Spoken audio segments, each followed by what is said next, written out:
Бајколент. Аудио бајке. Принцезата умница.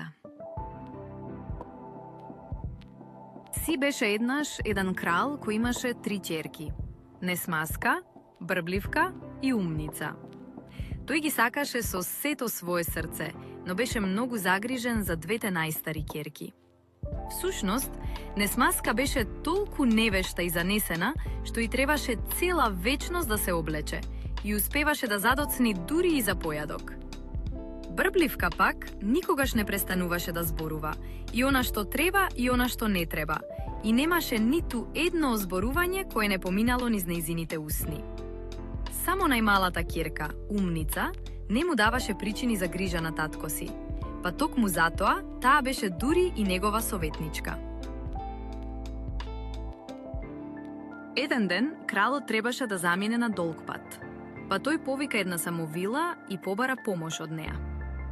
Се плашам дека ќерките мои, додека не сум тука, можеби ќе направат некоја белја.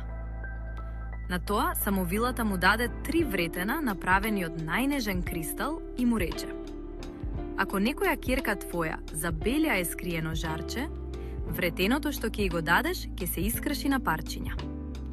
Кралот и се заблагодари и веднаш отиде кај своите ќерки да им довери по едно вретено и да им порача да се однесуваат пристојно.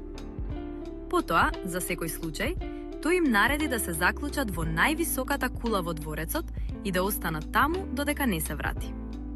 Секој ден принцезите спуштаа една кошница од нивниот балкон, а слугите ја полнеа со храна и со пијалаци.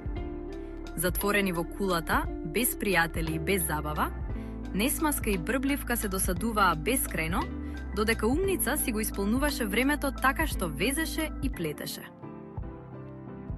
Едно утро, една стара просјачка застана под нивниот прозорец. Ве молам, кренете ме горе, сакам да ви правам друштво. Не обсирајки се на негодувањето на најмалата сестра, двете постари сестри ја кренаа старицата кај нив. Всушност, старата просјачка беше еден принц од едно соседно кралство кој се беше преправил како старица. Тој се викаше Подмолко и беше недоверливиот брат на мудриот принц Добромир. Подмолко дознал за 3 кристални вретена и сакаше да си поигра мајтап со 3 принцези. Само што влезе во кулата, тој си ја тргна маската, им го откри својот вистински идентитет и почна да им се умилкува на принцезите. Првин ја побара раката на Несмаска. Таа беше шармирана од неговите патетични зборови и веднаш прифати.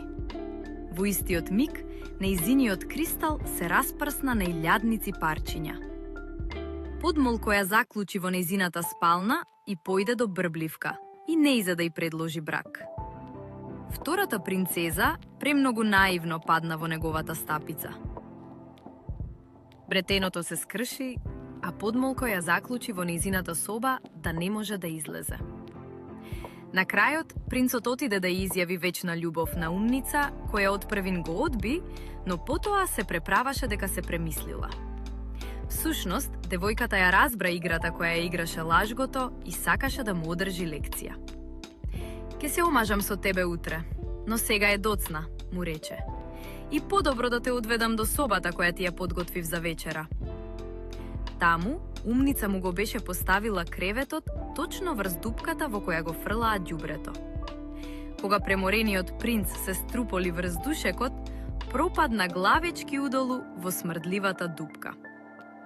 Девојката прсна да се смее и отрча да ги ослободи своите сестри и да им раскаже се. Следниот ден, кралот се врати од патувањето и побара од своите ќерки да му ги донесат 3 кристални вретена.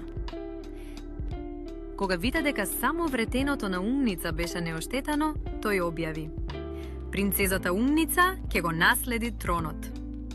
Потоа, прати војници да го повикаат Добромир да дојде и да си го земе својот нечестив брат, кој беше целиот со модринки од падот во дупката. Само што стигна, принцот ја запозна Умница и се влюби во неа, а и на принцезата и се допадна принцот. Овој пат, венчавката на принцезата Умница се случи на вистина, на големо задоволство на сите. Ако ти се допадна бајката, притисни лайк, шер и сабскрајб.